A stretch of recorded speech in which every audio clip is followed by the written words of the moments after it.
नमस्कार। आज बात करते हैं 19वीं सदी के भारत की और उन सामाजिक धार्मिक सुधार आंदोलनों की जिन्होंने हमारे देश के भविष्य की बुनियाद रखी। ये वो दौर था जब भारत एक बहुत बड़े बदलाव की दहलीज पर खड़ा था। चलिए इस कहानी में जरा गहराई से उतरते हैं। सोचिए, 19वीं सदी का भारतीय समाज कैसा था? ठहरा हुआ, रुका हुआ, एक ऐसा घर जो अंदर से ही बटा हुआ था।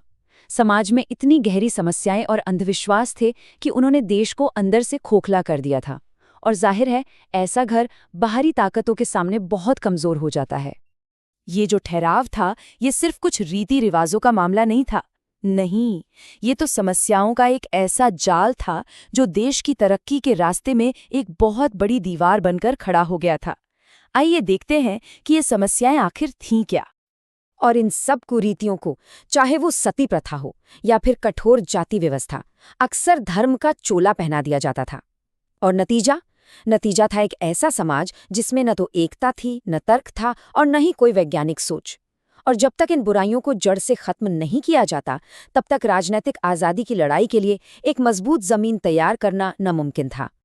तो सवाल ये उठता है कि इतने गहरे तक परंपराओं में जकड़े हुए समाज में बदलाव की वो पहली चिंगारी आई कहाँ से? आखिर वो कौन सी ताकतें थीं जिन्होंने इस सदियों के ठहराव को चुनौती देना शुरू कर दिया? देखिए, एक साथ तीन बड़ी चीजें हो रही थीं। रेलवे और टेलीग्राफ जैसे कम्युनिकेशन के नए तरीकों से नए विचार तेजी से फैलने लगे। वेस्टर्न एजुकेशन ने तर्क और सवाल पूछने की आदत डाली। और फिर जब विलियम जोन्स जैसे पश्चिमी स्कॉलर्स ने भारत के शानदार अतीत को दुनिया के सामने रखा, तो भारतीयों में एक नया आत्मविश्वास जागा। लेकिन ये काम इतना आसान भी नहीं था। हमारे जो सुधारक थे, वो एक नहीं बल्कि दो मोर्चों पर एक साथ जंग लड़ रहे थे। एक लड़ाई अपने ही समाज की बुराइयों के खिलाफ थी, तो दूसरी लड़ाई बाहरी औपनिवेशिक दबाव के खिलाफ। ये बात सुधारकों की मुश्किल को बहुत साफ दिखाती है। एक तरफ उन्हें लड़ना था अपने ही समाज की अंदरूनी बुराइयों से, जैसे सती प्रथा और जातिवाद, और ठीक उसी समय दूसरी तरफ उन्हें सामना करना था ब्रिटिश हुकूमत के वैचारिक हमले का, जो भारतीयों के मन में हीन भावना पैदा कर रहा था। ये कोई साधारण सोच नहीं थी, ये एक बहुत ही चालाक औपनिवेशिक हथियार था। इसके जरिए अंग्रेज अपनी सांस्कृतिक सुपीरियॉरिटी दिखाते थे और कहते थे कि अरे, हम तो तुम्हें सभ्य बनाने आए हैं। और इस भलाई के मुखौटे के पीछे वो अपना आर्थिक शोषण छिपाते थे। और फिर आया सोशल डार्विनिज्म। ये विज्ञान की आड़ में एक जहर था। इसका इस्तेमाल भारतीयों के आत्मविश्वास को पूरी तरह से तोड़ने के लिए किया गया। उनके मन में ये बात बैठाने की कोशिश की गई कि वो कमजोर हैं और उन पर राज किया जाना ही उनकी किस्मत है। ये एक तरह की मानसिक गुलामी थी, जो शारीरिक गुलामी से भी ज्यादा खतरनाक होती है। लेकिन इसी मुश्किल दौर में कुछ जबरदस्त नायक सामने आए। ये सिर्फ इतिहास के पन्नों में दर्ज नाम नहीं है। ये वो लोग थे जिनके पास एक नए भारत को बनाने के अलग अलग ब्लूप्रिंट थे। और हर किसी का तरीका अलग था। जैसे राजा राम मोहन रॉय, जिन्हें आधुनिक भारत का पिता भी कहते हैं, उनका मानना था कि पूरब और पश्चिम दोनों की अच्छी बातें ले लो। तो दूसरी तरफ थे दयानंद सरस्वती, जिनका नारा था वेदों की ओर लौटो, यानी हमारे प्राचीन ग्रंथों में ही समाधान है।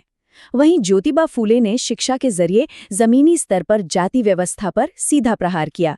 और स्वामी विवेकानंद ने कहा कि इंसानियत की सेवा ही सबसे बड़ी पूजा है, और आध्यात्म को एक प्रैक्टिकल रूप दिया। इन अलग अलग रास्तों ने ही मिलकर उस राष्ट्रवादी आंदोलन की नींव रखी जो आगे चलकर आज़ादी की लड़ाई बना। स्वामी दयानंद सरस्वती का ये नारा बहुत पावरफुल था। इसका मतलब ये नहीं था कि हमें अतीत में जीना है। इसका मतलब था कि हमारी आज की समस्याओं का हल हमारे ही प्राचीन शुद्ध ग्रंथों में छिपा है। ये अपने गौरवशाली अतीत से प्रेरणा लेकर भविष्य को बेहतर बनाने का एक जबरदस्त आह्वान था। और फिर आया साल 1829। ये एक ऐतिहासिक साल था, सुधार आंदोलन की एक बहुत बड़ी जीत का साल। राजा राम मोहन रॉय सालों से जिस अमानवीय प्रथा के खिलाफ लड़ रहे थे, उसे ब्रिटिश सरकार ने आखिरकार गैर कानूनी घोषित कर दिया। सती प्रथा पर बैन लग गया। तो इन सब आंदोलनों का जमीनी स्तर पर असर क्या हुआ? देखिए, जीत तो बहुत बड़ी बड़ी मिली, इसमें कोई शक नहीं। लेकिन कहानी का दूसरा पहलू भी है, जिसे ईमानदारी से देखना जरूरी है। ये चार्ट हमें पूरी तस्वीर दिखाता है। एक तरफ सती प्रथा का खत्म होना जैसी कानूनी जीतें थीं, सामाजिक जागरूकता भी बढ़ी और सबसे जरूरी राष्ट्रवाद की नींव पड़ी। लेकिन एक बड़ी सच्चाई ये भी है कि इन आंदोलनों का असर ज्यादातर शहरों और पढ़े लिखे ऊंची जाति के लोगों तक ही सीमित रहा। गांव और निचली जातियां इससे काफी हद तक दूर रह गईं। और यहीं पर सबसे ज़रूरी बात आती है, वो ये कि समाज की इस अंदरूनी सफाई के बिना, एक ज़्यादा एकजुट और मॉडर्न सोच वाला समाज बनाए बिना, आज़ादी के लिए एक होकर लड़ना लगभग नामुमकिन था। सामाजिक सुधार वो पहली और सबसे ज़रूरी सीढ़ी थी जिस पर चढ़कर ही राजनीतिक आज़ादी तक पहुंचा जा सकता था। तो आखिर में एक सवाल छोड़ जाते हैं।